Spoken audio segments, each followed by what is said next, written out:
Merci pour ces beaux chants. On applaudit le Seigneur. Alléluia. On applaudit Jésus. C'est lui qui est mort pour nous à la croix du Calvaire. C'est lui qui a payé pour toi. C'est lui qui a souffert pour toi. Alors ne le fais pas souffrir. Il a souffert pour toi. Réjouis son cœur. Il ne te demande pas des choses impossibles.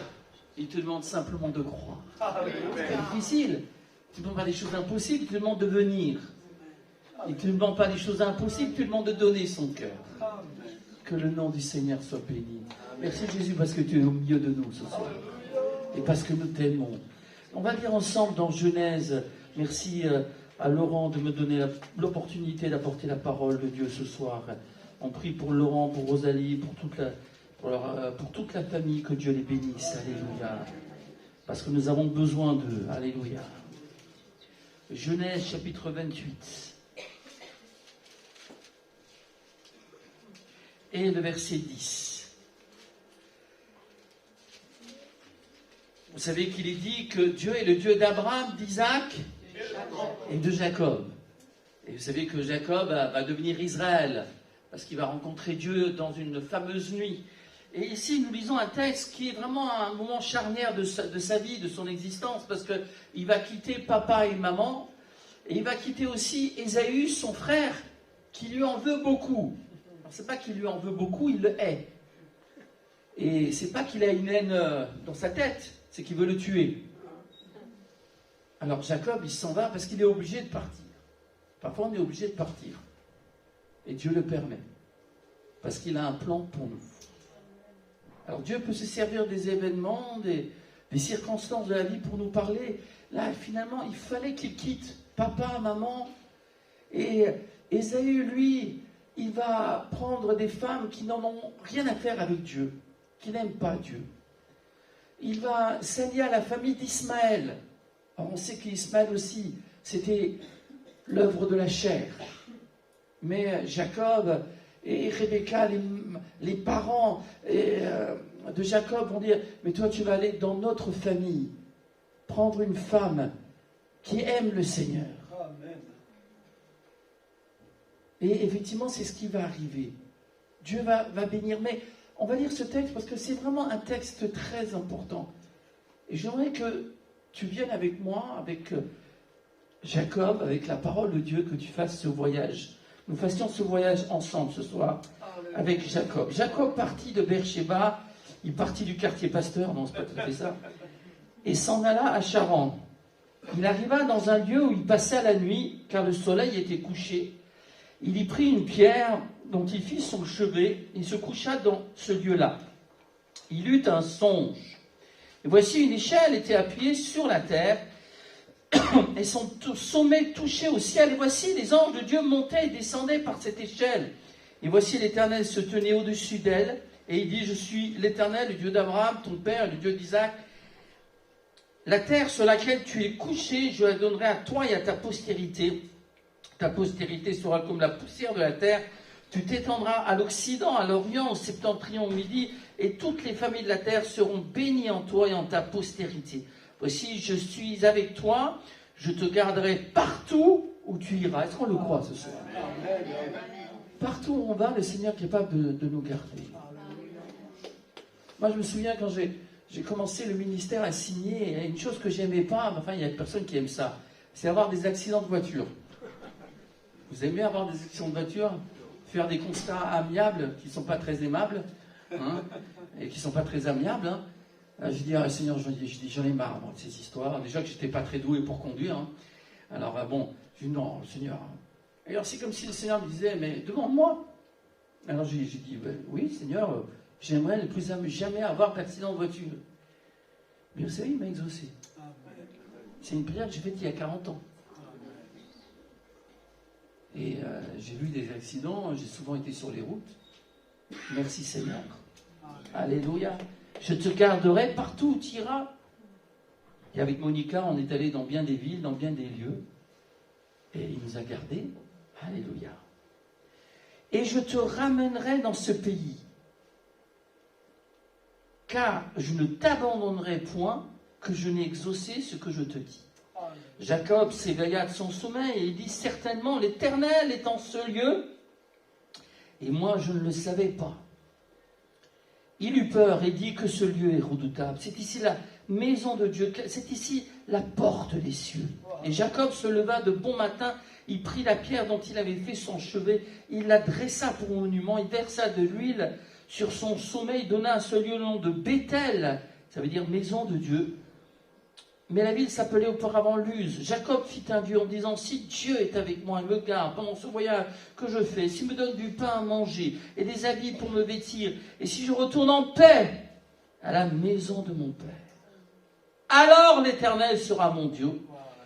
Cette pierre que j'ai dressée pour monument sera la maison de Dieu, et je te donnerai la dîme de tout ce que tu me donneras.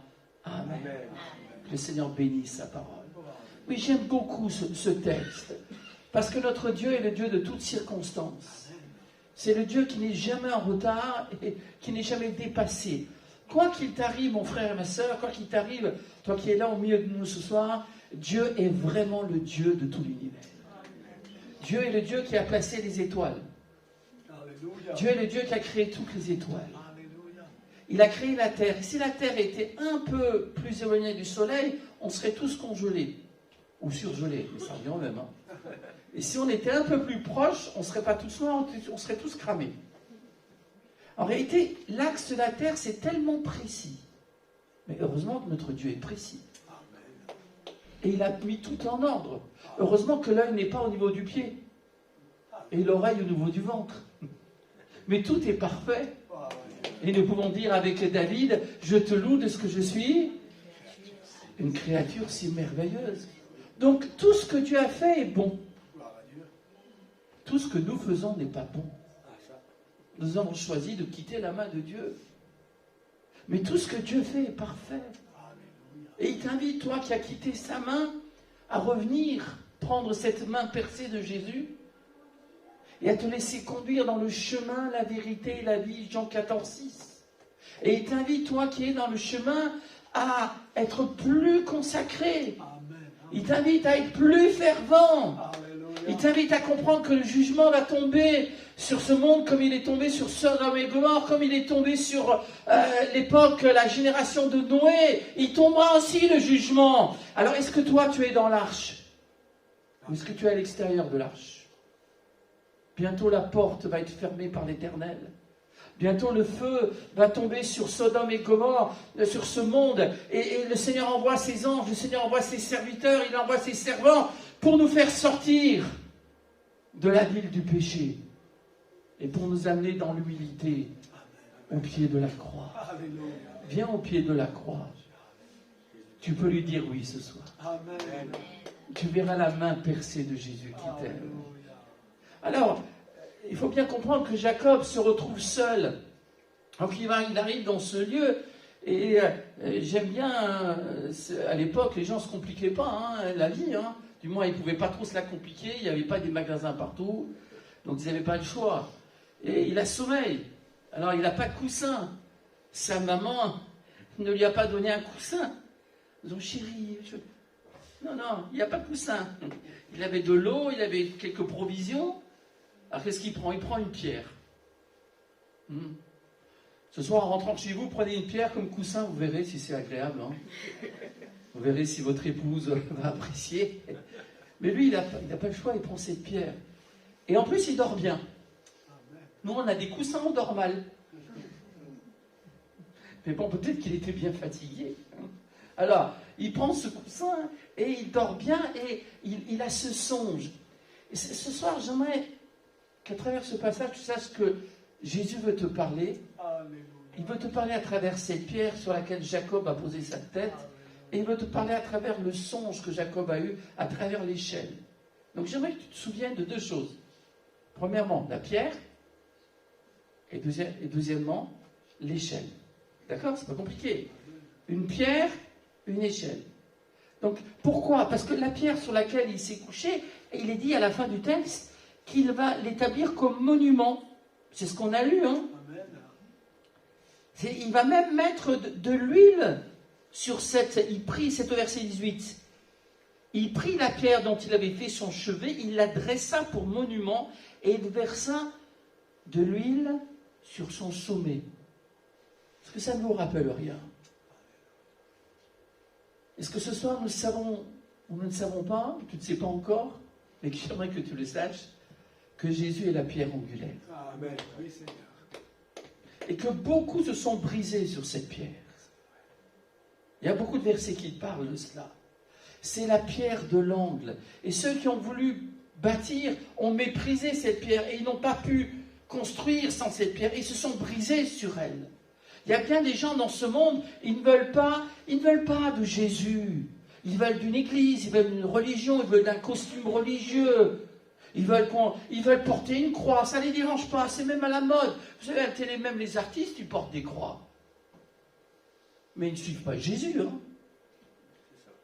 Souvent, plutôt, ils suivent le diable.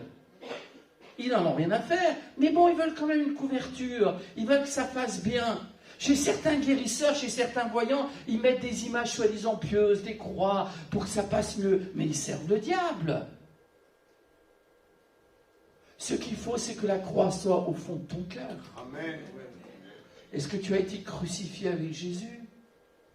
Est-ce que tu sais que quand les clous sont entrés dans les mains de Jésus, c'est tes péchés qui ont été punis? Est-ce que tu sais que quand la lance a percé le côté de Jésus, c'est la lance de ta révolte, de ma révolte, de mes rébellions, de mes fautes qui ont percé Jésus?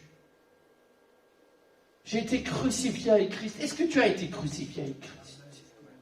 Est-ce que tu sais qu'il a expié tous tes péchés? Dieu le Père l'a frappé en voyant ton péché, le mien, notre péché a été frappé en Jésus. Il est la victime expiatoire. Il est l'agneau de Dieu. Il a été frappé pour que tu ne sois pas frappé. Il a été frappé pour que je ne sois pas frappé.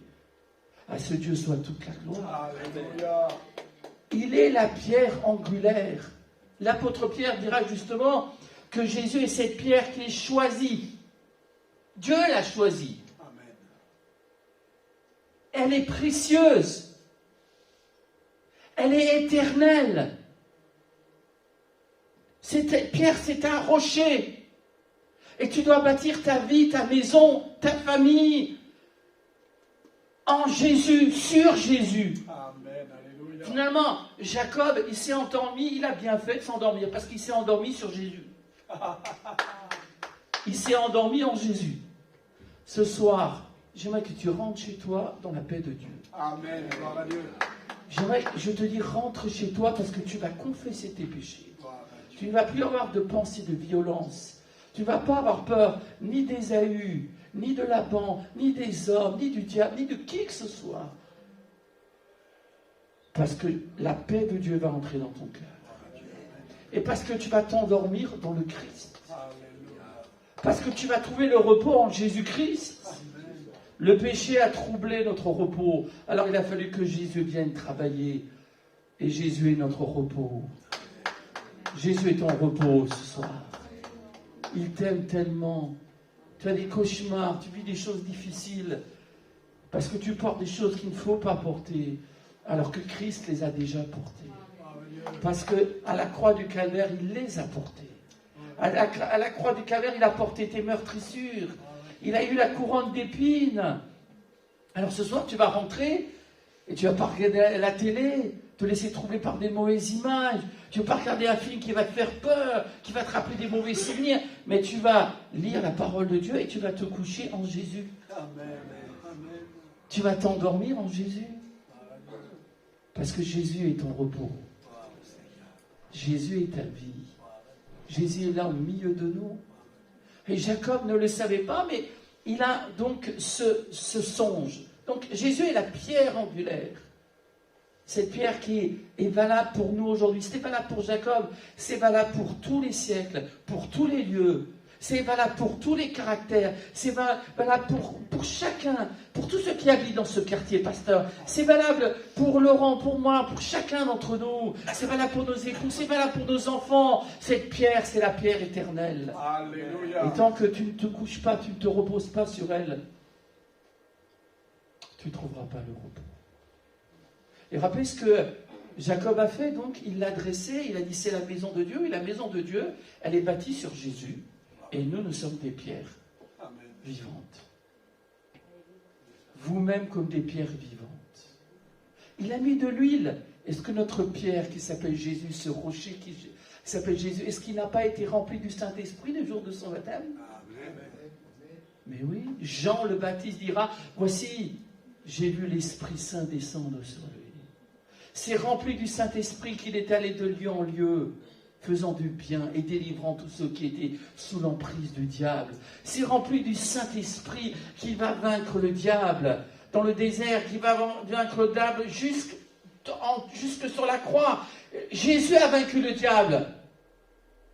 Pour toi et pour moi. Amen.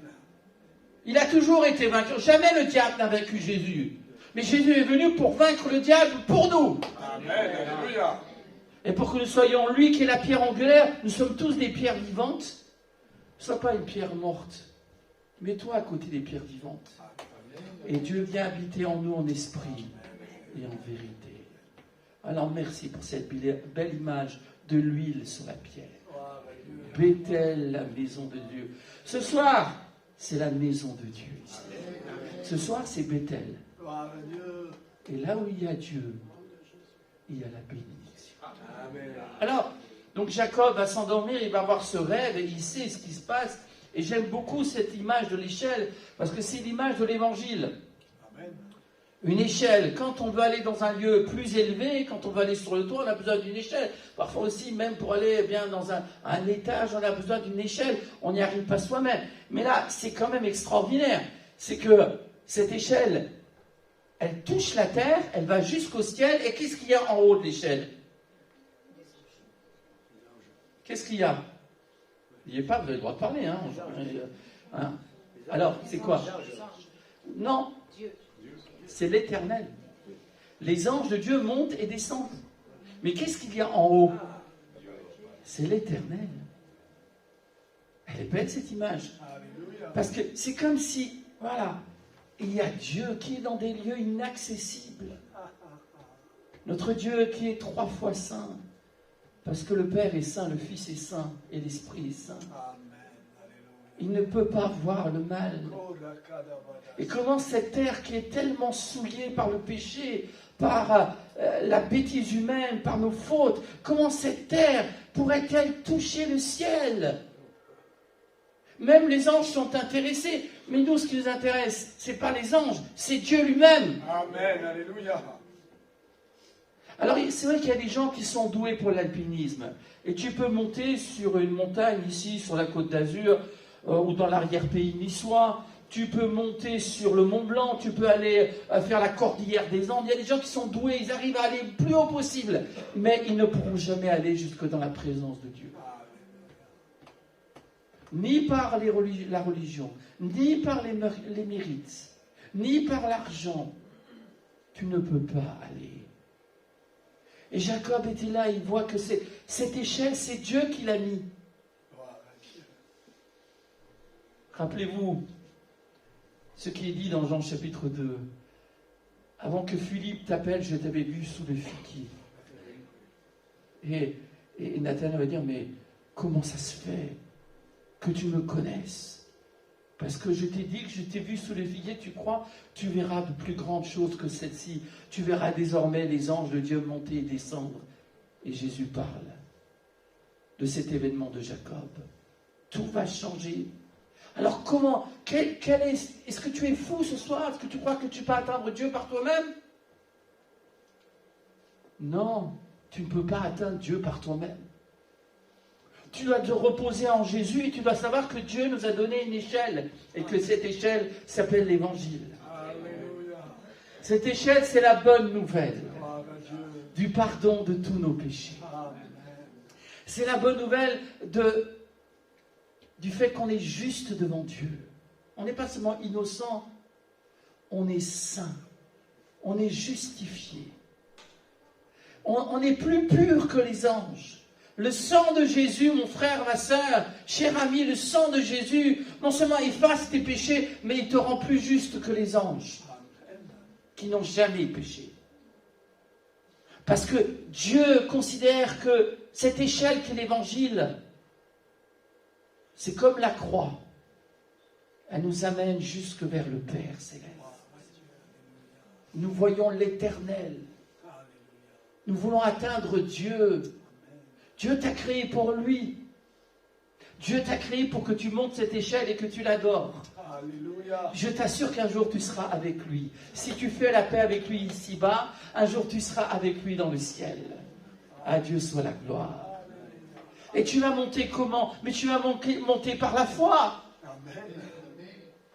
Mais il n'est pas dit que Jacob soit monté dans son rêve. Il n'a pas dit, Seigneur, j'aimerais bien monter.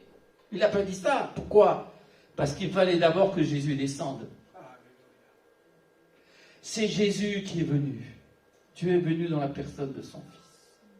Il fallait qu'il meure pour nous à la croix. Il fallait que son sang soit versé. Il fallait qu'il soit livré pour nos péchés, nos iniquités. À lui soit la gloire. Amen. Alléluia.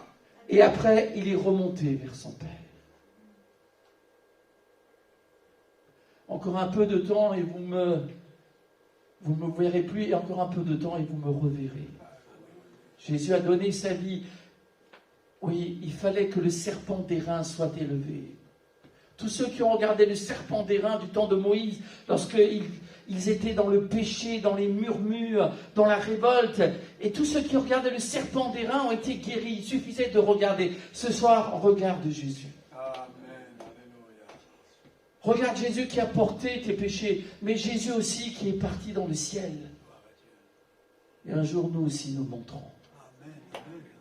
Ah, il y a un tel abîme, c'était notre péché. Alors que dans le jardin d'Éden, on était si proches. Il y avait une communion si intime le matin et le soir. Et ils n'avaient pas honte, ils avaient la gloire de Dieu. Ils devaient régner. C'était si beau. C'est si beau quand on est en communion avec Dieu. Amen. Alléluia. Ce serait si beau que tu lises la Bible dès le matin. Amen. Ce serait si beau que tu confies ta journée au Seigneur. Alléluia. Alléluia. Ce serait si beau que tu fasses comme Jacob, que tu fasses un vœu à l'Éternel, en disant, je voudrais que tu sois avec moi. Parce qu'il va revenir à Bethel, à la maison de Dieu. Et la maison de Dieu sera vraiment la maison de Dieu. Alléluia. Il faut que tu reviennes à la maison de Dieu. Gloire à Dieu. Amen. Il faut que tu mettes tes affaires en ordre. Il faut que tu jettes les poubelles de tes péchés dehors. Alléluia. À la déchetterie, là. Amen. Alléluia. Jette tout ça loin de toi. Parce que le Seigneur veut te sanctifier. C'est comme si Dieu disait à Jacob, ne t'inquiète pas, moi j'enverrai mes anges, ils te protégeront de Laban, ils te protégeront aussi de tous les ennemis. Un jour Jacob croyait que son fils Joseph était mort, il avait oublié la grâce de Dieu, mais son fils Joseph n'était pas mort, mais il l'a cru. Amen. Il l'a cru pendant des années. Et puis un jour il apprend que le Dieu qui s'était révélé à Bethel, il s'était reposé sur lui. Il y avait une échelle, il y avait une promesse en disant « Je serai avec toi, je te bénirai ». Puis un jour, il a appris que ce fils qui croyait mort, il est le premier après Pharaon en Égypte. Et lui, Jacob, il va venir en Égypte et il va bénir Pharaon.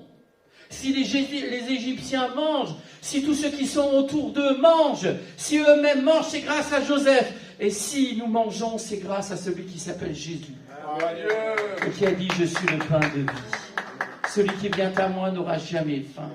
Et celui qui croit en moi, il n'aura jamais soif. Qui est-ce qui règne? C'est celui qui est descendu laver les pieds de ceux qui l'aimaient. Qui est-ce qui règne? C'est celui qui est descendu servir. Celui qui a été rejeté. Celui qui a été l'appelé l'homme de douleur. Celui qu'on a méprisé. On fait de lui aucun cas. Et pourtant, c'était le plus beau des fils de l'homme. À lui soit la gloire d'éternité en éternité. Maintenant, il règne. Il a été méprisé sur la terre, mais il a été accueilli par les chérubins, les séraphins, par les anges. Il a été acclamé. Et il est assis à la droite du Père. Et il est en haut de l'échelle. Et pourtant, il est allé jusqu'en bas. Il a connu le rejet, la détresse, la solitude, la trahison. Tout cela pour nous sauver. Il a payé, à lui soit la gloire. Il a payé pour toi. Alors, quelle belle image. Oui, simplement, Dieu va bénir ma vie. Ici-bas, mais il va bénir ma vie pour l'éternité. Amen. Alléluia. du temps de Jésus, je termine par là, du temps de Jésus, il y avait aussi des gens qui ne croyaient pas dans la résurrection des morts. La majorité des personnes étaient croyantes, religieuses. Ça ne veut pas dire qu'ils suivaient le Seigneur. Mais il y avait quand même des gens qu'on appelait des Sadducéens. Eux, ils ne croyaient pas dans la résurrection des morts. Et ils ont raconté une histoire un peu compliquée sur le remariage et tout cela. Et Jésus va dire, vous êtes complètement à côté de la plaque. Bon, ça c'est ma traduction. Hein. Vous êtes complètement dans l'erreur. Parce que vous ne comprenez ni la Bible, ni la puissance de Dieu. Est-ce qu'on veut comprendre la Bible? Amen. Est-ce qu'on veut comprendre la puissance de Dieu? Amen, oui, Seigneur. Et quand Dieu se révèle à Moïse, il dit quoi? Qu'est-ce qu'il dit à Moïse? Dans le buisson en feu, il dit, je suis le Dieu d'Abraham, je suis le Dieu d'Isaac, et je suis le Dieu de Jacob. Dieu n'est pas le Dieu des morts. Alléluia. Oui, on peut applaudir le Seigneur. Hein? Dieu n'est pas le Dieu des morts. Dieu est le Dieu des vivants. Un jour aussi, Jacob, qui est devenu Israël, va monter par cette échelle dans la présence de Dieu. Un jour aussi, quand Dieu leur a décidé, si tu fais la paix avec lui, ce ne sont pas... ton corps retourne à la poussière, mais les anges viendront chercher ton esprit. Vous imaginez cet homme qui s'est couché un soir et qui était terrorisé. Il s'est couché en disant, demain je vais mourir. Mais je ne vais pas mourir simplement, on va me faire souffrir. Et je suis perdu, j'ai loupé ma vie, et en plus je vais mourir dans les souffrances. C'était un brigand. Et c'est ce brigand qui était à côté de Jésus. Et alors qu'il semble que tout est fini, il va se reposer en Jésus. Et il va croire en Jésus. Il va faire confiance en Jésus. Alléluia. Il va aimer le Seigneur. D'abord, il va faire taire l'autre brigand qui continuait à dire n'importe quoi. Et va dire, pour nous, c'est justice. Parce que nous méritons ce qui nous arrive. Il passe par la vraie repentance. J'aimerais que ce soir, tu passes par la vraie repentance. Amen. Et puis il se tourne vers Jésus. Mais il ne peut pas aller à l'église. Il ne peut pas chanter un cantique. Il ne peut pas se faire baptiser. Mais il peut regarder Jésus. Amen. Amen. Ce soir, regarde Jésus. Et parle à Jésus. Il dit, mais Seigneur, souviens-toi de moi lorsque tu viendras dans ton règne. Jésus est en train de créer cette échelle de la grâce. Cette échelle du pardon.